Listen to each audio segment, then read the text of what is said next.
अरे इधर देखिए, जो आप मेथड सीखे उससे बनाना है ना। हम बोले मेंसुरेशन में आयतन या क्षेत्रफल वाला कोई फॉर्मूला लगाते हैं। मेंसुरेशन में क्षेत्रफल या आयतन वाला कोई फॉर्मूला लगाते हैं, तो आपको यह बात ध्यान देना है। क्या ध्यान देना है, जरा इधर देखिए। हम बोले कि फॉर्मूला आप लगाएंगे तो पाई आर स्क्वायर इंटू एच। ध्यान से समझना है पहले, क्योंकि आंसर हमें जल्दी से देना है। हम बोले मेंसुरेशन वाला कोई भी प्रश्न बनाते हैं जिसमें आयतन या क्षेत्रफल का फॉर्मूला लगाते हैं, और फॉर्मूला लगाने के क्रम में पाई वाला फॉर्मूला लगाते हैं। जैसे हम बोले गोला का आयतन या वृत्त का क्षेत्रफल, बेलन का आयतन, शंकु का आयतन, अगर ये सब बोलते हैं तो उसमें पाई यूज होता है ना। तो हम आपको केवल इतना ही बोले कि मेंसुरेशन में क्षेत्रफल हो या आयतन हो, में अगर पाई वाला फॉर्मूला लगाते हैं तो आपको कुछ बातों को ध्यान में रखना होगा। कौन सा बात को ध्यान में रखना होगा, तो समझिए। हम बोले कि फॉर्मूला लगाए pi r square into h. Pi r square into h किसका फॉर्मूला लगाए? किसका लगाए? बेलन का। तो यहाँ pi r square into h, लेकिन हमारा स्क्वायर अभी लिखे नहीं है, क्योंकि हर बार आर स्क्वायर आएगा ये कोई जरूरी नहीं है। पाई वाला फॉर्मूला लगाएंगे तो इस तरह का एक फॉर्मेट बनेगा। तो फॉर्मेट बनेगा तो आप यहाँ पर देखते हैं कि 2 गुना 11, तो आप सीधा देखते हैं कि जो भी आपका आंसर आएगा ना, वो 11 से भाग होने वाला होना चाहिए। 11 से भाग होने वाला होना चाहिए। लेकिन जल्दीबाजी में केवल 11 से भाग होने वाला अगर ढूंढिएगा तो आंसर हमेशा सही नहीं होगा। तो आपको कि नीचे वाला 7 है जो हर हाल में कहीं ना कहीं से कटना चाहिए, तो कटेगा तभी जब इसमें या इसमें 7 के मल्टीपल में कोई डिजिट होगा।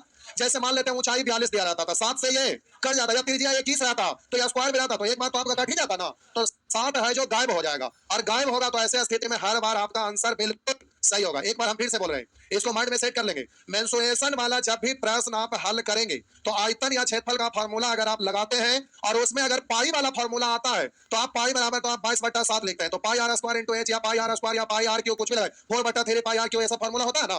गोला का आयतन 4/3 पाई आर क्यू और गोला का आयतन 2/3 पाई आर क्यू। तो मेरा मतलब है कि जब भी पाई यूज होगा, तो पाई जब भी यूज होगा तो ऐसे स्थिति में पाई का मतलब 22/7। तो आप सोचते हैं कि ये तो आपका फैक्टर के रूप में है जिसमें एक फैक्टर 11 है, तो जो भी आंसर आएगा उसमें तो हर हाल में डिजिट गुना हो के आएगा ही। तो एक वो डिजिट 11 है तो जो आंसर आएगा उसमें तो हर हाल में 11 होगा। इसका मतलब आंसर 11 से कटने वाला होगा। लेकिन ध्यान रखना है कि 7 हर हाल में इसमें या इसमें कहीं ना कहीं कटना चाहिए। अगर नहीं कटेगा तो आंसर आपका हमेशा सही नहीं होगा, वो निकटतम में आएगा, वो एक्यूरेट नहीं आएगा। इसलिए 7 हमेशा कटना चाहिए। मेंसुरेशन वाला प्रश्न में आपको यह ध्यान रखना है। जैसे अगर हम आपको बोले कि फॉर्मूला आप लगा रहे हैं पाई आर स्क्वायर इंटू एच, ये फॉर्मूला लगा रहे हैं और आर का वैल्यू कहीं पर दिया हुआ है 4.2 और एच का वैल्यू दिया हुआ है 10। अब आप इसमें फॉर्मूला लगाएंगे तो आप बोलेंगे 22/7 और आर का वैल्यू दिया हुआ है 4.2 और इंटू एच का वैल्यू दिया हुआ है 10। तो अब देखिए जो आंसर आएगा वो आंसर किससे कटना चाहिए? 11 से, क्योंकि 7 तो खत्म हो जाएगा ना नीचे, तो जो भी आंसर आएगा उसमें 11 होगा। हाँ या ना? कहेंगे सर अगर 11 आपका दो दो ऑप्शन में अगर मेल खाएगा तो फिर क्या होगा? तो रुकिए, आप इसको एक को काटिएगा, 7 6 42, आपको यहाँ पर स्क्वायर यानी 4.2 इंटू 4.2, अगर एक को काटिएगा भी तो आपका यहाँ बचेगा 22 गुने 7 6 42 यानी 0.6। एक और अभी 4.2 बचा हुआ है ना। हाँ या ना? इंटू 10, बोलिए इसमें 3 है क्या? इसमें 3 है ना? बोलिए इसमें भी 3 है, तो 3 इंटू 3 यानी आंसर जो आएगा, इसमें 3 है ना, इसमें भी 3 है। अच्छा प्रोजेक्टर बंद हो गया हो, अच्छा प्रोजेक्टर को भेज नहीं पाए ध्यान से। कल कल क्लास गड़बड़ा गया था, कहीं शॉर्ट सर्किट हो गया था तो तार जल गया था और उसमें ढेर सारा तार चेंज करने में दिन भर टाइम बर्बाद हो गया, इसीलिए कल क्लास स्टॉप हो गया था। हम बोले 3 को 3 से गुना करेंगे 9 होगा, यानी जो आंसर आएगा वो आंसर तो 11 से भाग होगा ही, क्योंकि इसमें 11 है ना, और साथ ही साथ किससे भाग होगा? 9 से भी भाग होगा। तो इस तरह से देख पाएंगे। तो अब बोलिए आपका आंसर जो होगा इस प्रश्न का, इसको साइड में रहने देते हैं, छापना चाहेंगे छाप सकते हैं। अब उस प्रश्न का आंसर देते हैं। अभी आपका प्रश्न में लिखा हुआ है कि 21 सेंटीमीटर व्यास वाले एक अर्धगोला का आयतन, तो बोलिए अर्धगोला का आयतन होता है 2/3, बोलिए पाई आर क्यू। तो बोलिए आर है कितना? 21 व्यास है ना, तो 21/2 का क्यू आंसर ये होगा। अब जरा रुकिए, यहाँ ध्यान देना है।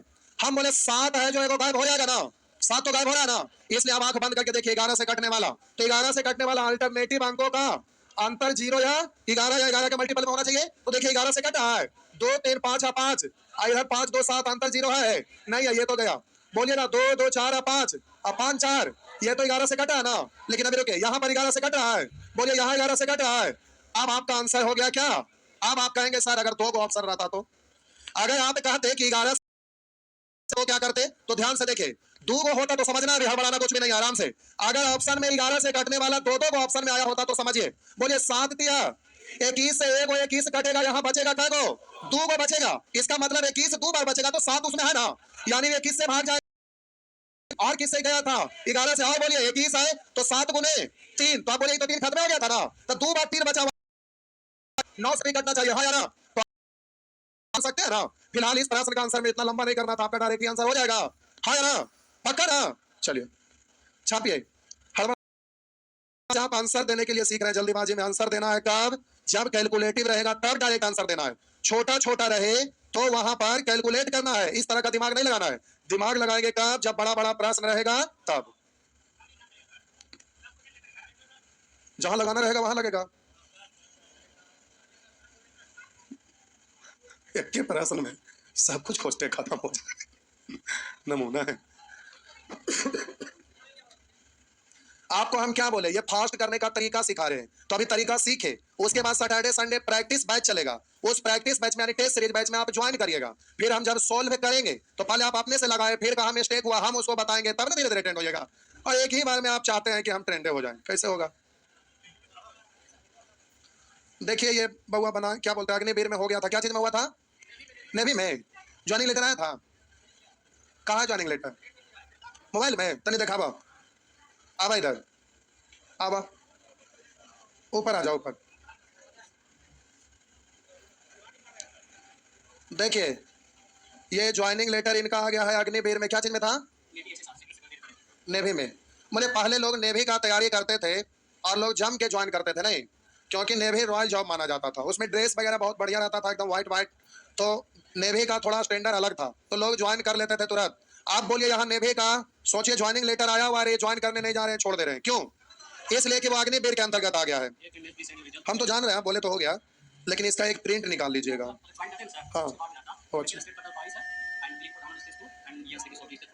अच्छा ठीक, बैठिए, हम आपको केवल इन लोगों को यह बताना चाह रहे हैं। बोले अग्निवीर अच्छा हुआ कि खराब हुआ, खराब है ना। बोले आपका भी एक एज है, इस एज में तो कोई भी लोग सीखते हैं, कोई भी चीज सीखने का ये एज है, इस एज में सीखा जाता है, और सीखने के एज में अग्निवीर में लोग ज्वाइन करेंगे, और 4 साल का जॉब है, 4 साल जैसे ही आपका सीखने वाला एज खत्म होगा आपको भगा दिया जाएगा। बोले आप किसी काबिल है तो क्या करेगा, आपको एक गार्ड की तरह बना दिया, आपको वहां से ड्यूटी से हटा दिया, कोई कंपनी में जाइए और वहां पर ऐसे ही गार्ड का ड्यूटी करिए, अपार्टमेंट वगैरह में ड्यूटी करिए, दुकान उकान में ड्यूटी करिए। तो अब इस तरह का बोलिए जॉब का कोई मतलब है, मोदी जी एकदम चौपट चौपट काम किया है स्टूडेंट के लिए, मानते हैं कि ना। सब काम, एसएससी का कितना वैकेंसी नीचे गिर गया, रेलवे में कितना नीचे गिर गया, कहिएगा आप ऐसा क्यों बोल रहे हैं, इसलिए कि इलेक्शन अभी करीब में है, कुछ जगह हुआ है कुछ जगह होने वाला है, इसलिए हम बता रहे हैं। चलिए ठीक है, आइए आगे बढ़िए, तो ये छाप लिए, यही सब दिक्कत है। आइए अगला प्रश्न लिखिए, अगला प्रश्न लिखिए, एक अर्धगोले का आयतन, एक अर्धगोले का आयतन, एक अर्धगोले का आयतन 1,55,232 घन सेमी है। 1,55,232, 1,55,232, 1,55,232 घन सेमी है। इस अर्धगोले की त्रिज्या क्या है, इस अर्धगोले की त्रिज्या क्या है, ऑप्शन लिख लीजिए। पहला ऑप्शन है 40 सेंटीमीटर, दूसरा ऑप्शन है 42 सेंटीमीटर, तीसरा ऑप्शन है 38 सेंटीमीटर, और चौथा ऑप्शन है 36 सेंटीमीटर।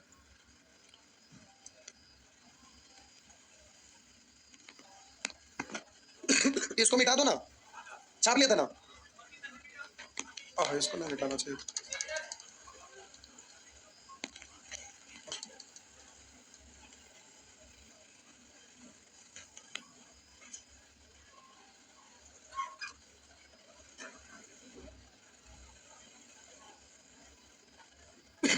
ये फॉर्मेट है जो आपका माइंड में रहना चाहिए, जब भी पाई आए तो इसको हम मिटा नहीं रहे, समझाने में काम आएगा। अभी आपका प्रश्न है एक अर्धगोला का आयतन, बना लिया क्या, पहले बनाइए 1 मिनट। 36 बनाइए। अर्धगोला का आयतन का फॉर्मूला नहीं मालूम है, लिख देते हैं। अर्धगोला का आयतन होता है 2/3 पाई, पाई मतलब 10/7, बोलिए आर क्यूब, ये फॉर्मूला होता है 2/3 पाई आर क्यूब। अर्धगोला का आयतन होता है प्यारे, ये आपका अर्धगोला है और अर्धगोला का आयतन यही होता है, ये है आपका आर। तो आयतन होता है 2/3 पाई आर क्यूब। अब जल्दी से आप बनाइए।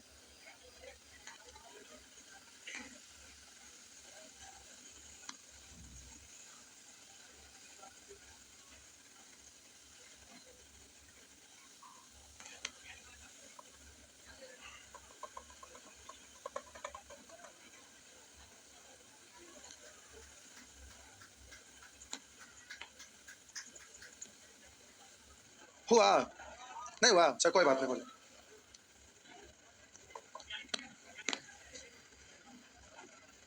कैलकुलेटर से कैलकुलेट कर रहे हैं। एग्जाम में कैसे कैलकुलेटर लाएंगे? एग्जाम में तो कैलकुलेटर आएगा नहीं। तरीका तो इसीलिए आप सीख रहे हैं। और जो कमजोर लोग हैं वो डरिएगा नहीं, जैसे प्रैक्टिस मैच स्टार्ट होगा तो उसमें एक किताब हम देंगे जिसमें सारा नियम बहुत बढ़िया से लिखा हुआ रहेगा। आइए देखिए, ये आपका अर्धगोला है और इसका त्रिज्या आपका प्रश्न में पूछ रहा है क्या होगा। तो अर्धगोला का आयतन होता है 2/3 पाई। पाई मतलब 22/r क्यूब। अब हम एग्जामिनेशन हॉल में रहते तो ये सब लिखते भी नहीं, डायरेक्ट आंसर देते। आप भी देंगे कैसे, पहले अच्छा समझिए। ये अर्धगोला का आयतन है और उधर प्रश्न में आपका दिया हुआ है 1,55,232। यही है ना? इधर इतना और इधर इतना, दोनों तो उसी का आयतन है, इसलिए दोनों आपस में।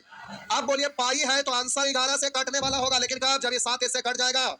हम बोले कि पाई यहाँ पर आया है, इसका मतलब 11 है, तो आंसर में 11 आएगा कब? जब ये 7 से कट जाएगा। अगर ना कटेगा तो एक्यूरेट आंसर आने वाला है ही नहीं, और एक्यूरेट आंसर ना आएगा तो बिना बेसिक का कभी बनने वाला नहीं है। कोई रूल उसमें अप्लाई नहीं होता है जब अप्रोक्स वाला प्रश्न रहता है। ना डिजिटल सम लगेगा, ना लास्ट डिजिट लगेगा, ना यहाँ पर मल्टीपल और डिवाइड वाला मेथड लगा रहे, ये भी आपका नहीं लगेगा, कुछ नहीं लगेगा।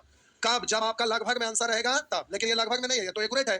तो हम बोले कि इसमें आपका 11 अगर आएगा आंसर में, इसका मतलब है कि 7 से ये कटा होगा। इसका मतलब यहाँ आर जो होगा ना, उसमें हर हाल में एक टुकड़ा 7 अवश्य होगा। ये जो आर है अगर फैक्टर में टूटेगा तो एक टुकड़ा में 7 अवश्य होगा। नहीं समझ?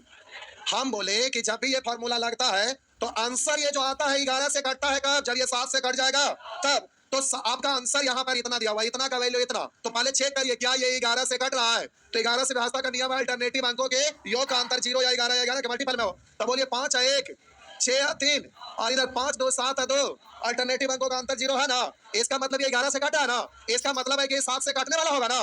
तो 7 से कटने वाला यह है, 7 से कटने वाला यह है, 7 से कटने वाला यह है, ये है तो आंसर हुआ ना। अब आप कहेंगे सर एक ऑप्शन और रहता, मान लेते एक ऑप्शन और है जिसमें आपका दिया हुआ है 35 सेंटीमीटर, तो आप कहेंगे ये भी तो 7 से कट रहा है।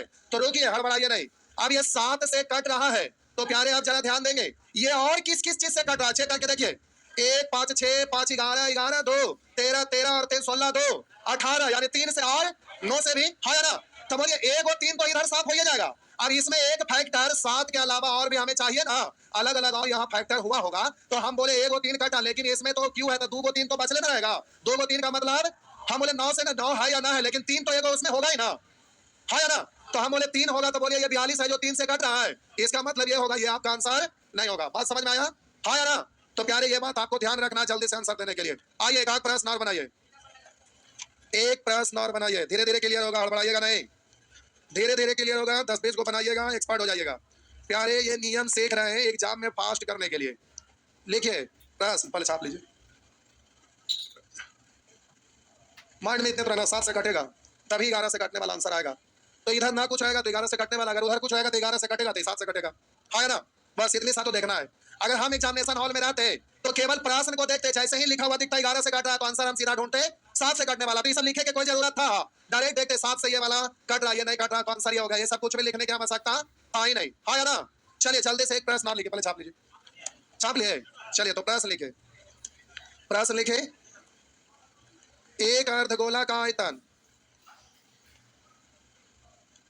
एक अर्धगोला का आयतन 2425.5 2425.5 घन सेमी है।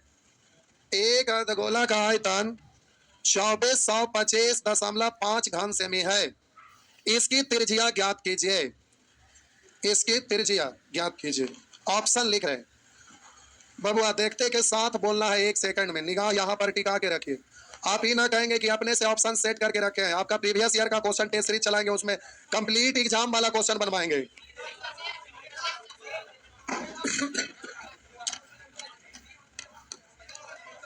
बोलिए।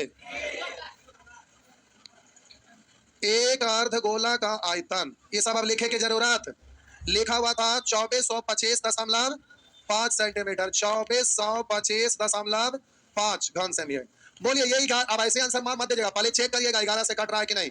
तो ये 11 से कट रहा है, कट रहा है। जब 11 से कट रहा है तो पक्का ये वाला हर हाल में और 7 से कटेगा, तो ये कट रहा है, ये कट रहा है। तो आपका आंसर से हो गया ना। तो एग्जाम में स्पीड नहीं आएगा। अब सारा प्रश्न तो ऐसे ही नहीं होगा, लेकिन बहुत प्रश्न आपका ऐसे होगा। जब बनाएंगे तो समझ में आएगा। हर जगह पाई यूज थोड़ा ना होता है। आयत के क्षेत्रफल में पाई यूज होता है। आयत का क्षेत्रफल क्या होता है? लंबाई गुने। अब लंबाई 45, चौड़ाई दिया हुआ रहेगा एक, अब लिख देगा 73, सॉरी 63। तो आंसर किससे कटेगा? किससे? 63 है तो 9 साते तो 7 से कटेगा ना। और किससे कटेगा? 9 से भी कटेगा ना। तो अपना जरूरत के अनुसार तो सारा चीज सीखिए ना रहे हैं। तो सब जगह आंसर देने लग जाएगा। ऐसा थोड़ा कि खाली यही वाला आंसर आएगा। जहां पाई यूज होगा उसके लिए हम ये सब अभी लिखाए थे, है ना। चलिए आगे आइए, लिखिए एक प्रश्न। मैंने घुमावदार प्रश्न नहीं देते हैं क्योंकि बहुत सारे लोग मैथ अभी सीखने न किए हैं, बैच नहीं पढ़े हैं, और अभी नए नए बैच वाले हैं। घुमावदार रहेगा तो दिक्कत है। फिर भी एक आगे लिखे। एक गाड़ी के पहिए की त्रिज्या, एक गाड़ी के पहिए की त्रिज्या 70 सेंटीमीटर है। एक गाड़ी के पहिए की त्रिज्या 70 सेंटीमीटर है। यह पहिया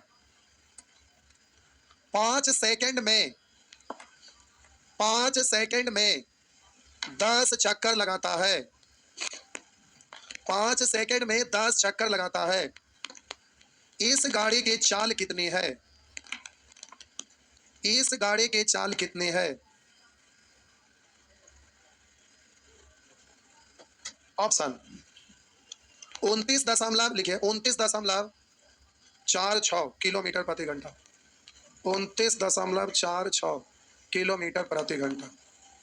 31.68 किलोमीटर प्रति घंटा। 36.25 किलोमीटर। 32.72 किलोमीटर प्रति घंटा।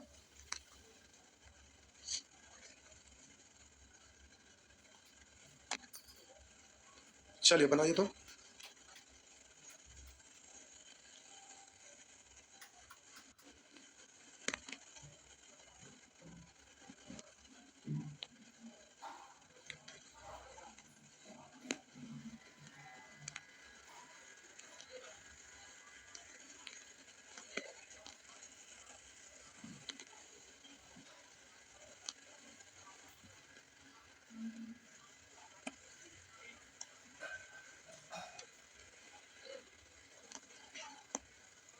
नहीं वाह, देखिए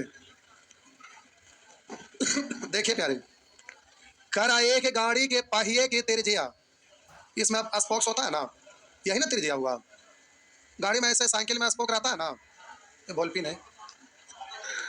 बोलिए इस पहिए 70 सेंटीमीटर वाला पहिया जमीन पर लुढ़काते हैं इसको, तो कह रहा ना 5 सेकंड में 10 चक्कर। क्या चक्कर? 5 सेकंड में 10 चक्कर लगाता है। तो गाड़ी की चाल आपसे पूछो। तो चाल बराबर तो सभी लोग जानते हैं, दूरी बट्टा समय। तो गाड़ी की चाल पूछ रहा था, चाल बराबर दूरी बट्टा। तो आपको ऊपर में दूरी लिखना होगा कि 5 सेकंड में 10 चक्कर लगाता है, कुल कितना दूरी तय किया। तो एक चक्कर में तो देखते होंगे भोलपिन यहाँ है ना, तो साइकिल को आप घुमाते होंगे तो फिर ये एक चक्कर पूरा लगा देता होगा, तो फिर से भोलपिन नीचे आ जाता होगा, है ना। तो इस टायर को आप फाड़ दीजिए, फाड़ के नीचे जमीन पर बिछाइए, तो इसका परिधि जितना होगा एक चक्कर में उतना ही लंबा ये टायर आपका चला जाएगा, है ना। यानी कह सकते हैं कि एक चक्कर में कोई भी पहिया इसके परिधि के बराबर दूरी तय करता है ना। तो एक चक्कर में तय किया गया दूरी तो बीट की परिधि, परिधि मतलब 2 पाई आर, 2 पाई आर हो गया। और बोलिए दूरी हमें मालूम है, एक चक्कर में इतना, ऐसा ऐसा क्या चक्कर लगाया है, तो 10 चक्कर में इतना दूर जाएगा। एक चक्कर में इतना दूर, तो 10 चक्कर में तो गुना 10 है ना। और बोलिएगा समय कितना है, तो अब आप ये बताइए 7 से तो ये कट ही रहा है ना, 7 से कट रहा है ना। तब बोलिए आप पाई है तो 11 से कटने वाला ही आंसर होगा। तो 11 से आप चेक करके देखिए। हम तो एग्जामिनेशन हॉल में रहते तो जैसे ही त्रिज्या दिख गया था 70 तो 7 तो कट जाता, तो बचता कितना? 11 से कटने वाला आंसर देखते जो होता वही हो जाता। ये सब इतना सॉल्व करने की जरूरत, ये सबसे कोई मतलब नहीं था, डायरेक्ट 11 से कटता आंसर। बोले एग्जाम में पास नहीं होता तो अभी 20 को 30 को 50 को क्वेश्चन बनाइएगा तो आप खुद ट्रेंड हो जाएगा। ये सब कुछ करने की जरूरत, इतना लंबा चौड़ा ये सब कुछ जुगाड़ लगाने की जरूरत है ही नहीं है। डायरेक्ट 11 से काट के देखते। बोलिए ये 11 से कट रहा है, बोलिए ये 11 से कट रहा है, ये 11 से कट रहा है, बोलिए ये 11 से कट रहा है। तो आंसर ये हो गया ना। अगर 2 को कटता तो फिर कुछ और जुगाड़ लगाते क्या होता तो समझ में आता। देखिए 7 से कटता 70 10 बार और 5 से कट जाता 5, तो बोलिए 2 यहाँ भी है, 2 यहाँ भी है, 2 यहाँ भी है, तो 2 दूनी 4 दूनी 8, ऐसे करके आगे जुगाड़ नहीं लगाते। तो प्यारे आप आगे जुगाड़ लगाकर आप देखते हैं, लेकिन कट कुट गया, कहानी खत्म है। देखिए 8 से काट के देखिए, 8 से बढ़ता का नियम, अंतिम से 3 अंक कटना चाहिए। देखिए अंतिम से 3 अंक केवल 8 से कट रहा है, 8 16 ठीक है, कटा ना। तो प्यारे हम लोग आगे जुगाड़ लगाएंगे कब? जब डायरेक्ट आंसर ना निकलेगा तब। जब डायरेक्ट निकलेगा तो आगे जुगाड़ लगाने की कोई जरूरत नहीं है। बात समझ में आया? तो इस तरह का जवाब आप दे सकते हैं, पक्का ना। बाकी मेंसुरेशन पढ़ेंगे तो पूरा डीप में ले चलेंगे। फिलहाल और आगे वैरायटी चेंज करिए, आइए आगे। कुछ सीखा लिखा तो रहे हैं, ये टाइपिंग नहीं है। लिखिए लिखिए प्रश्न लिखिए। क्या लिखने में भार पड़ता है? हाँ? लेकिन सीखते हैं इससे ज्यादा लिखाते हैं तो नहीं, लिखने में आपका दिमाग अप्लाई होता है। चलिए लिखिए, तो लिखिए, तैयार हैं? लिखिए, राम तथा श्याम की 15 बरस पहले, राम तथा श्याम की 15 वर्ष पहले की उम्रों का अनुपात, राम तथा श्याम की 15 वर्ष पहले की उम्रों का अनुपात क्रमशः 2:5 था। 2:5 था। उनकी वर्तमान उम्रों का अनुपात, उनकी वर्तमान उम्रों का अनुपात 5:8 है। 5:8 है। श्याम की वर्तमान उम्र कितनी है? श्याम की वर्तमान उम्र कितनी है? ऑप्शन 10 वर्ष, पहला ऑप्शन 10 वर्ष, दूसरा ऑप्शन 15 वर्ष, तीसरा ऑप्शन 25 वर्ष, चौथा ऑप्शन 40 वर्ष। चौथा ऑप्शन, आंसर बोलिए सही में बना के कैसे ही?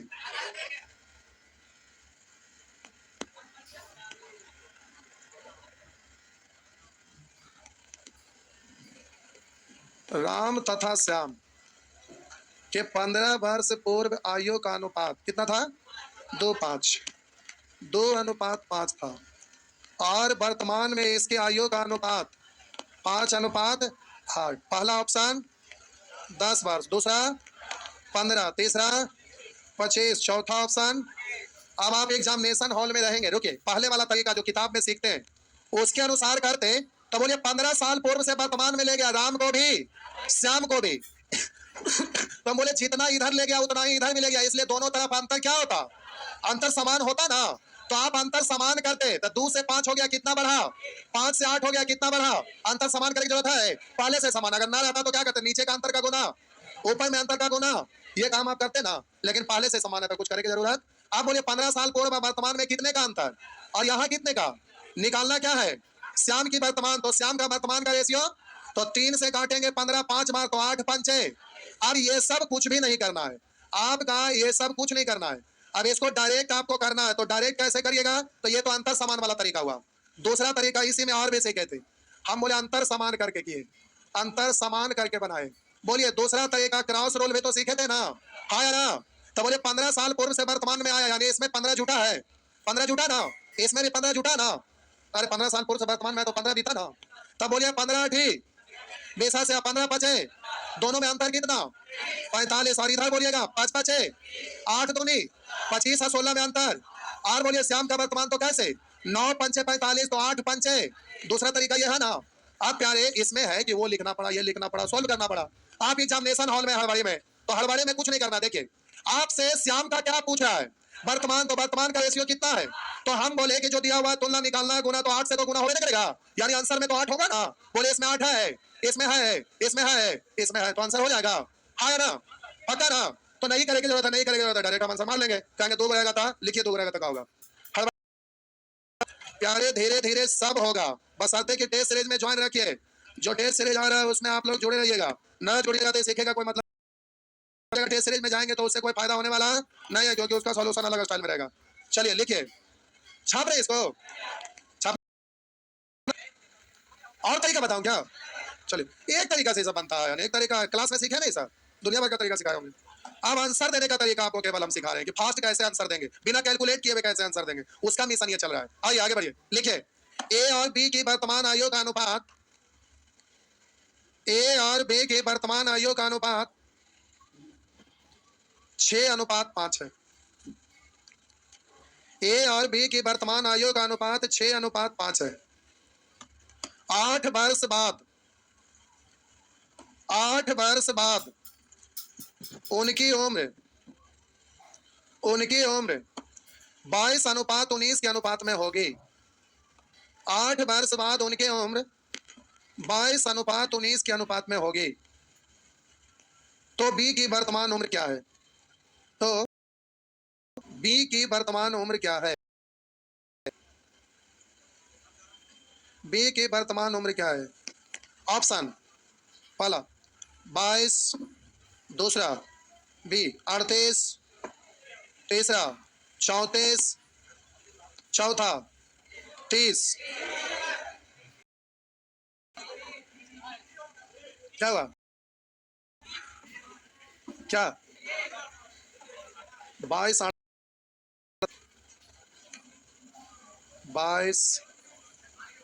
38, 34, 30।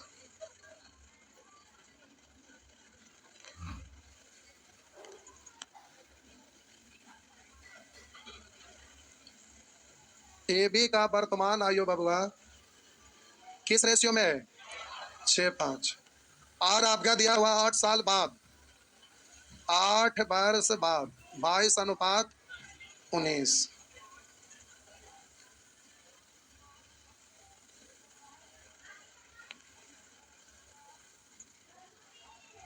चलिए बनाइए, बनाइए। आपसे पूछा क्या? पी की बी वर्तमान में, ये है ना। आइए देखिए, हम डायरेक्ट सॉल्व करते हैं। बी वर्तमान में पूछ रहा था, जो भी है निकालने के लिए तो वर्तमान रेशियो से ना गुना। तो बोलिए 5 के मल्टीपल में होगा ना, तो 5 के मल्टीपल में यह है, यह है, यह है, यह है, तो आंसर हुआ ना। अभी हड़बड़ाइएगा नहीं, अभी हम सिखा रहे हैं, तो दो दो ऑप्शन 3 3 को रहेगा, तो क्या करिएगा, यही इसी प्रश्न को सिखाएंगे, सब समझ में आ जाएगा। रुकिए, अभी हड़बड़ाइएगा मत। बोले आंसर अभी फिलहाल आप डायरेक्ट दे सकते हैं ना। अगर बात है कि 2 ऑप्शन मेल खा जाता, 5 से कटने वाला 3 को मेल खा जाता, तो फिर क्या करते? रुकिए, थोड़ा ट्विस्ट करते, हड़बड़ाइएगा नहीं। अब हम बोले प्यारे, बी का वर्तमान आयु पूछ रहा है, बी का वर्तमान समझना है बहुत अच्छे से, बारीकी से। तो बी का वर्तमान, तो रेशियो आपका यहाँ पर 5 है, तो आंसर में भागा किससे जाएगा? 5 से, जो जाएगा वही आपका आंसर हो गया। ये तो ठीक है, इसमें किन्हीं को कोई परेशानी नहीं है, सब लोग समझ गए, सब ठीक है। अब हम बोल रहे हैं, जरा उसको गौर करिएगा। आंसर जो भी दिया हुआ है वो कब का दिया हुआ है? जब का पूछा है तब का दिया हुआ है। बी का वर्तमान पूछा है, तो वर्तमान है ना, ऑप्शन है बी का वर्तमान। अब ये होगा, चाहिए होगा, चाहिए होगा, चाहिए होगा, जो भी होगा। ये तरीका 5 वाला छोड़िए, अब दिमाग से निकालिए, अब हम जो बोल रहे हैं उस पर गौर करिए। पूछ रहा है बी की वर्तमान आयु कितना होगा, तो ऑप्शन में जो भी दिया हुआ है किसका दिया हुआ है? वर्तमान का दिया हुआ है। अब बात रहा कि यहाँ पर 5 से कटने वाला 2 2 को आ गया होता, तब आप फंस जाते, तो फिर क्या करते? तो कहते सर मेथड लगाते। जी नहीं, देखिए हम क्या कर रहे हैं। बोलिए वर्तमान में, यह ऑप्शन में दिया हुआ है, और बोलिए वर्तमान से कितना साल बाद ले गया। तो अगर हम इसमें 8 जोड़ देंगे तो ये बी का कब का हो जाएगा? 8 साल बाद का ना हो जाएगा, है ना। ये बी का ही रहेगा, लेकिन 8 साल, तब बोलिए 22 और 8 30। बोलिए यार ये किससे कटना चाहिए? बी का 8 साल बाद वाला रेशियो से ना, मतलब किससे? तो इसमें आपको भाग जाना चाहिए किससे? 19 से। बोलिए 19 से कट रहा है, नहीं कट रहा है, नहीं होता। बोलिए इसमें 8 जोड़िए, अब लिखते नहीं रहेगा बच्चे की तरह, 38 और 8 46, 19 से कट रहा है। बोलिए इसमें 8 जोड़िए, 42 8 से कट रहा है। बोलिए इसमें 8 जोड़िए, तो 38, बोलिए सॉरी 19 से कट रहा है। हम बोले 38 8 46 19 से नहीं कटा, 34 8 42 19 से नहीं कटा। बोले 38 और 8 38 19 से कटा, तो आपका आंसर ये बिल्कुल। तो आप बोलिए 2 को टकराता तो कुछ और दिमाग लगाया जा सकता है, पक्का तैयार है? चलिए तो एक प्रश्न लिखाते हैं, छाप रहे, छापने दीजिए। क्या इसको जो पढ़ाया फाइनेंसर बैच में उससे भी बनाऊं क्या? उससे भी तो अनेक तरीका बताए हैं, कई वो तरीका बता दिया है। समानुपात से, अंतर समान करके, क्रॉस रोल, या फिर बेसिक एक्स मानकर, जैसे बनाना है बनाइए, है ना। चलिए तो एक प्रश्न लिखिए, छापने दीजिए, छापने दीजिए। देखिए फाउंडेशन बैच में जो भी लोग पढ़ लिए, तो अभी जो टेस्ट सीरीज हम ला रहे हैं, पहले ही बोले फ्री वाला तो ना लाएंगे। पूछिए क्यों? आप लोग के जानते भर में पिछले बार कई बार हम चालू करके देख चुके हैं। उसमें क्या होते हैं, 2 4 10 लोग हुल्लड़ टाइप कराते हैं, वो डिस्टर्ब कर देते हैं। तो एक बैच ला रहे हैं 10% वाला, 10%, 20% वाला, जैसे सब जगह चलता है। क्या बोले? 500, ठीक है 5,000 तो 5 लाख। क्या बोले? जीरो नहीं डालना है तो ठीक है 5 डाल दीजिए। क्या फ्री करवा तो वही हो तो 5 दिन चलता हो, गरबा बंद हो तो। आगे लिखा बहुआ लिखे, लिखे अगला प्रश्न तैयार है? चलिए लिखते लिखते आंसर मार देना एकदम। लिखिए वर्तमान में माया और छाया। लिखिए वर्तमान में माया और छाया के ओम का अनुपात 6:5 है। वर्तमान में माया और छाया के ओम का अनुपात 6:5 है। अब से 15 साल बाद, अब से 15 साल बाद अनुपात 9:8 में बदल जाएगा। अनुपात 9:8 में बदल जाएगा। तो माया की वर्तमान ओम क्या है? माया की वर्तमान ओम क्या है? पहला 24, दूसरा 30, तीसरा 18, चौथा 33।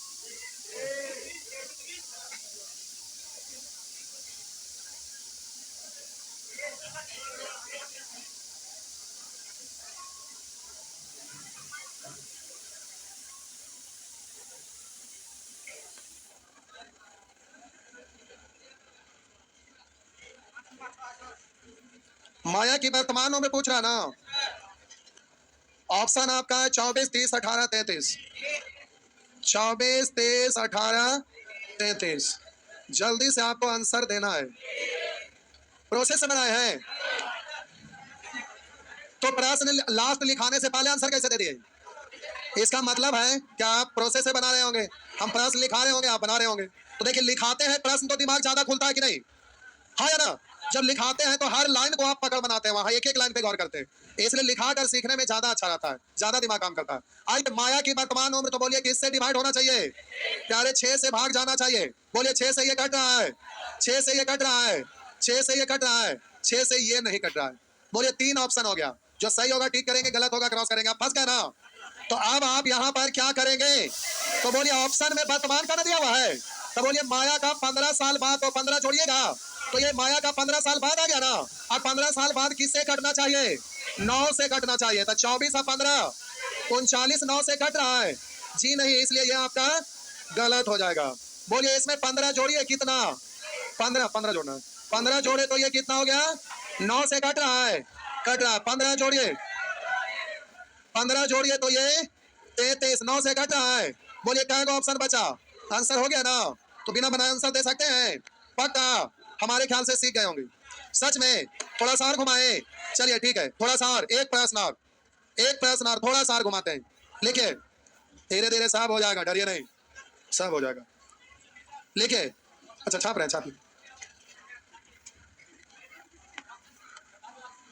अरे अभी नया बैच आया था, उसमें पंपलेट में लिखल था, यहाँ पर नहीं दिखाते हैं बिना कैलकुलेट किए आंसर देने का नियम, नहीं लिखा था 2 से 3 सेकंड में बिना कैलकुलेट किए आंसर देने का नियम। कोई भी आदमी को बोलता है कि बिना कैलकुलेट किए आंसर देने का नियम, कोई कहेगा बिना कैलकुलेट किए आंसर कैसे मार कर सकते हैं? दिमागे खराब। कितना लोग डर के भाग गए, बिना सोल्व कैले कैसे आंसर होगा? बारीक दिक्कत है। फिर हम ऑफिस में समझा दिया, किसी को यह बात नहीं बोलना है, बोलना है कि जीरो से बेसिक से सिखाया जाता है, उसके बाद शॉर्ट, इतने बोलना है। नया स्टूडेंट नहीं डर जाएंगे, बिल्कुल डर जाएंगे। डरेंगे क्यों डरेंगे? बिना कैलकुलेट कैले कैसे आंसर आएगा? बोलने में बड़ा समस्या होता है, नीचे समझा रहे थे लोग, लेकिन हम देखे तो मना कर दिए। लिखिए एक प्रश्न, श्याम एवं उसके पिता की वर्तमान उम्र का अनुपात, श्याम एवं उनके पिता की वर्तमान उम्रों का अनुपात क्रमशः 3:8 है। आज से 6 वर्ष पश्चात, आज से 6 उनकी उम्रों का संगत अनुपात, उनकी उम्रों का संगत अनुपात 3:7 हो जाएगा, 3:7 हो जाएगा। आज से 6 वर्ष पश्चात उनकी उम्रों का संगत अनुपात 3:7 हो जाएगा। आज से आगे, आज से 4 वर्ष पूर्व श्याम के पिता की उम्र क्या थी? आज से 4 वर्ष पूर्व श्याम के पिता की उम्र क्या थी? पहला ऑप्शन 54, दूसरा 60, तीसरा 58, 58, चौथा 66।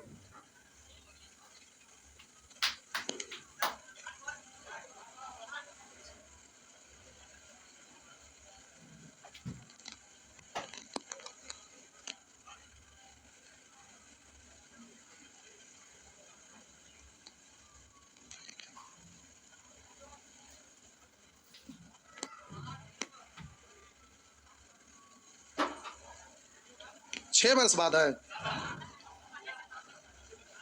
कै साल बाद? 6 वर्ष बाद कितना है? 3 अनुपात। तो पिता का पूछ रहा है लेकिन 4 वर्ष पूर्व का, तो रेशियो तो 4 वर्ष पूर्व का पिता का नहीं है, तो हम तो सिखाए हैं क्या करना है जी। बनाइए। मन में गया? चलिए तब तो आप बहादुर हैं। कितना आया? नहीं आया? ये क्या हो? देखिए बोलिए, श्याम के पिता का आंसर 4 साल पहले का ना दिया हुआ है, और श्याम के पिता का रेशियो कब का है? वर्तमान का ना।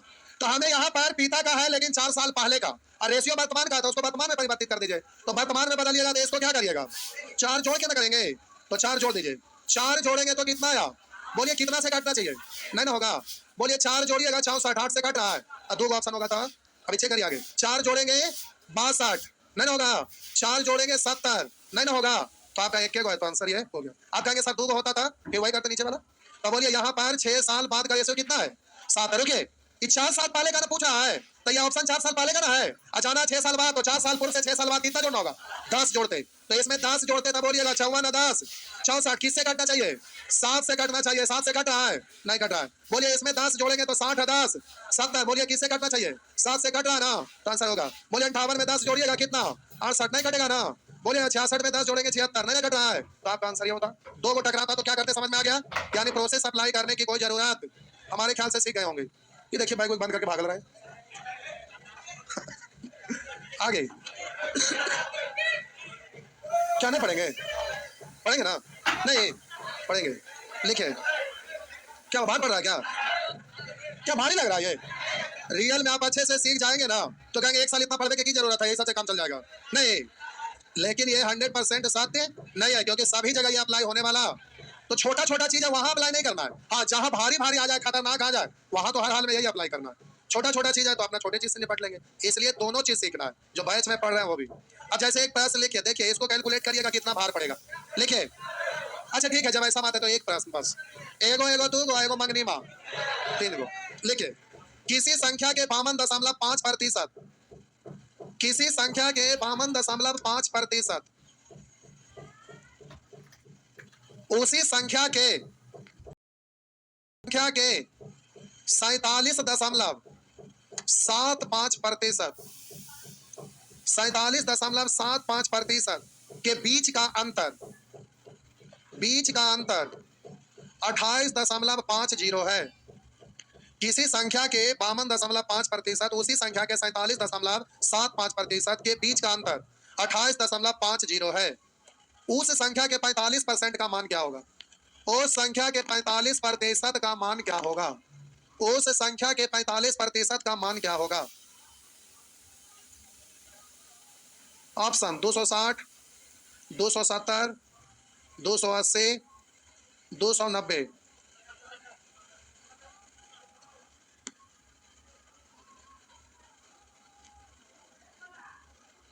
45% पूछा, 45 से गुना ना, तो 45 किससे कटना चाहिए? 9 से कटने वाला एक ही गुना है, बाकी तो गया। सॉल्व करने की जरूरत है। अब सॉल्व करते तो क्या करते हैं? अंतर का तुलना।